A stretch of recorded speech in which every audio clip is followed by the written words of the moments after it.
We're now 3 weeks into my photo shoot prep, and this week the hunger finally hit me. In this video, I'm going to be breaking down the exact strategies I've used to help manage it and the ones that I roll out with all of my fat loss clients to help them get through the hardest weeks on their cuts. The scale is actually up this morning, and I'm nearly the same weight as when we started this shoot prep 3 weeks ago now, because I had a refeed day yesterday of 3,700 calories. So if you haven't already watched that video that I posted earlier this week on my channel, there's a full day of eating which covers that. But I'm not worried about this, I'm not panicking, because I was expecting this to happen, to be honest. Where I've been depleted for a good 3 weeks now, and I saw my muscles starting to flatten off, because we put over 500 grams of carbohydrate in, it's a little bit like putting a dry sponge into a bucket of water. All of those carbohydrates flooded into the muscle are going to bring a lot of water weight with it. So I'm not concerned that I put on about 1.5 kilos overnight. That is literally part of the plan of the refeed, and it's doing its trick. I'll overlay some footage on the screen right now to show you where the current physique is at. And this is after, like I said, 3 weeks of being in the deficit. Looking a lot more full now. And I actually think I look a lot better today, even though that scale weight is up, and that is why scale weight isn't everything when you're cutting. This was definitely the first week of the photo shoot prep so far that actually felt like a cut. I've noticed a lot more hunger coming throughout this week, especially in that sort of mid-afternoon point. And it just builds and builds and builds, and you end up just hanging on for your next meal. And that's also then combined with energy levels have started to take a hit. I normally absolutely love my walks a couple of times a day, but it's felt like I've been wearing lead boots on a couple of them walks and just dragging myself around the park. I've noticed that just day-to-day tasks just feel like they're slowing down, and they're starting to get that little bit harder. And there's two things I really put that down to. Number one is obviously energy availability, being in the deficit, so that refeed day has definitely been needed, but also just the level of body fat I'm sitting at. I'm fairly lean already.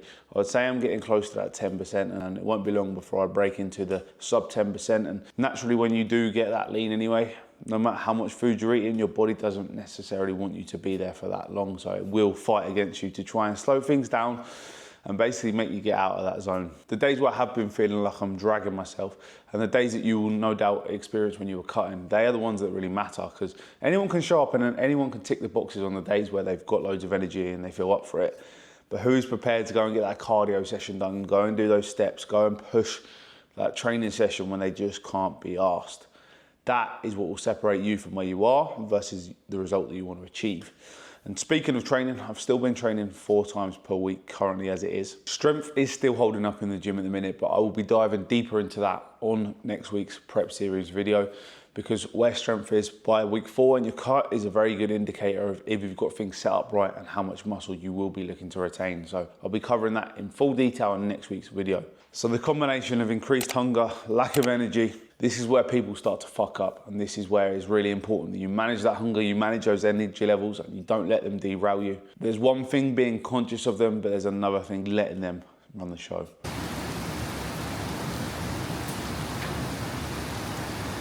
After surviving what can only be described as a fucking tsunami from the sky, we are now just about to head off to the gym, having a monster here. And this is one of my first little top tips of the day to help offset some hunger. And it's utilizing caffeine, especially in the morning, to help get you through periods of hunger.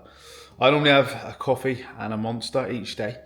And I'll cut that off by about 1-2 o'clock, roughly about 8 hours from when I go to sleep, so it doesn't interfere with my sleep. But top tip with that, there's a couple of more coming later on in the video, but I am just off to go and train delts and arms, so I'll catch up with you a little bit later on and we'll get talking all about hunger cues.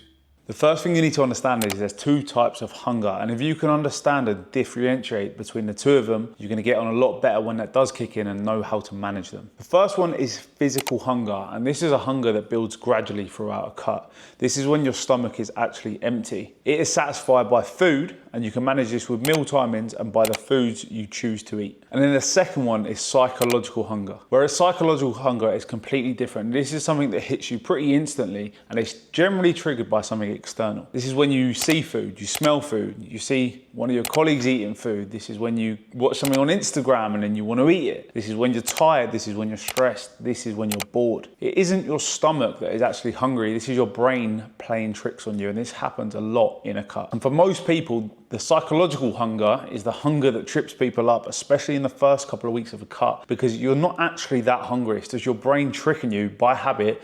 You would normally eat at set times, or you would normally eat when everyone else is eating, and you'd normally give in to all of these temptations. You're essentially used to eating more than you are currently, and your brain is just kicking up a bit of a fuss at the minute. I'll be honest, I've probably experienced a bit of both this week. That mid-afternoon bit when I'm properly hungry and it's kicking in, my belly's rumbling, that is physical hunger. But there is also a good amount of psychological hunger. Long periods of time spent at this desk, finishing up a work block, and then by default, wanting to go to the fridge, wanting to get something out of it. Or if I see my missus, she's having a meal, I want to eat some food there. But if you can identify if you're dealing with physical or psychological hunger, it can then change how you approach trying to deal with it. The second strategy is going to be meal timings and using them to your advantage. A lot of people will just get up in the morning first thing, they'll have a big breakfast, they'll then have a snack at 10 o'clock, then they'll have their lunch, and it leaves them with over half their calories gone by the time they get to lunchtime. You need to think about when you get hungriest in the day. And for the majority of people, you'll get hungriest later on in the day, right? There's not many people, if you used to go through and look at anyone who fails on a diet, who fails on their diet on the first half of the day. It's typically when you're sitting there after work, maybe you're bored, maybe there's some snacks in the cupboard. This is when people are generally going over their calories. Obviously, as the day's gone on, you've dealt with shit at work, stuff in your family life, big training sessions, and willpower then takes that hit. So what I like to do with my calories is I'll save more food, so I have 2 meals in the evening, because I know that's when I'm most hungry, so it makes sense to put it there. When I'm super busy in the daytime with my clients, with check-ins, with training sessions, all of that sort of stuff, heads down, bit of caffeine, and I'll try and push that first meal back as late as possible. That's going to give me a smaller eating window. So if I know if I can get to 10 o'clock in the morning, I can then have a meal at 10, 12, 3, 6, 8.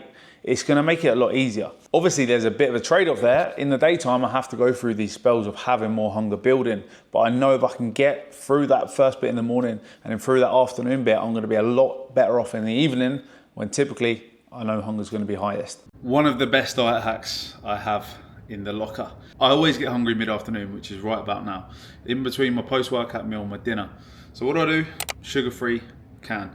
Pepsi Diet isn't the best, Pepsi Max better, 100%. Coke Zero, still not Pepsi Max.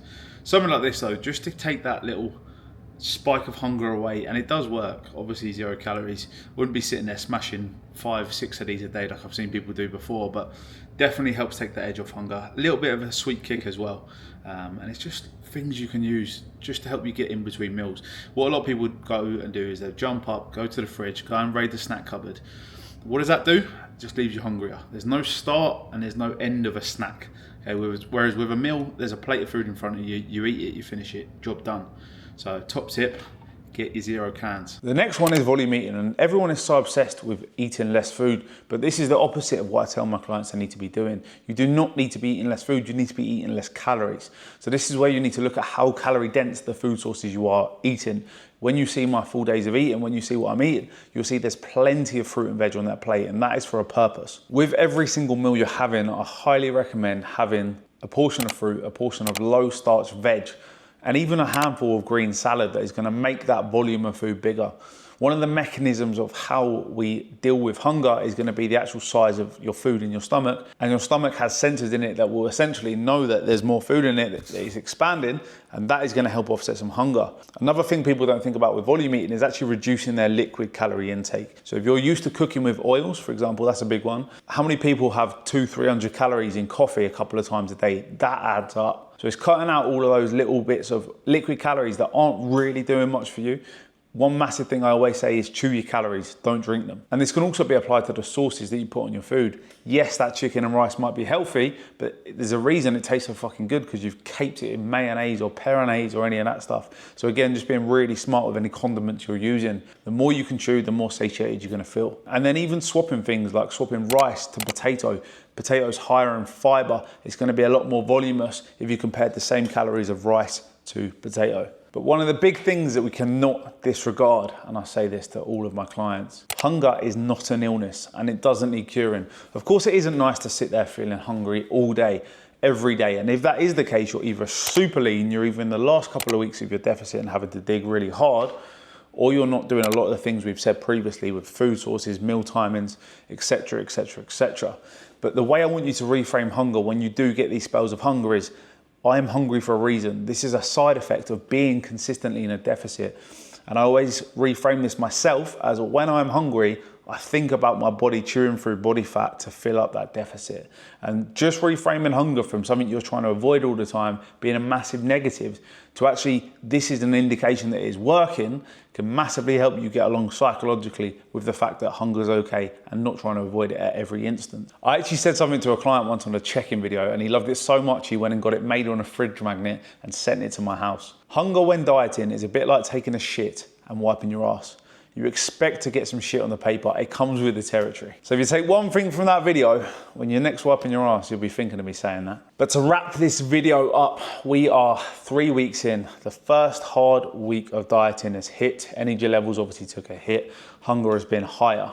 But also, we've had a refeed day, we're feeling good, and we're ready to push on from where we're at right now. In next week's video, we're gonna be looking over training a lot more in depth, because this is where you can really start to see if you've got your setup right. A lot of people can hold their strength in the first couple of weeks, but if it starts to dive at this point, there's areas we need to look at, whether that's intensity, whether that's volume, whether that's the size of the deficit you're in, even mindset going into those training sessions. So in next week's video, we're gonna run over the full setup you need to be looking at, and I'll be breaking down mine so you can see exactly what I'm doing and how we're managing that, and if my strength is actually holding throughout this phase. So if you wanna watch that video and you wanna watch the rest of the prep series as it evolves, as we get into the fun end where you're gonna really start seeing the changes come through and we're going to be bringing them natty shreds, make sure you hit that subscribe button and I'll see you next week in that video. Thank you for watching.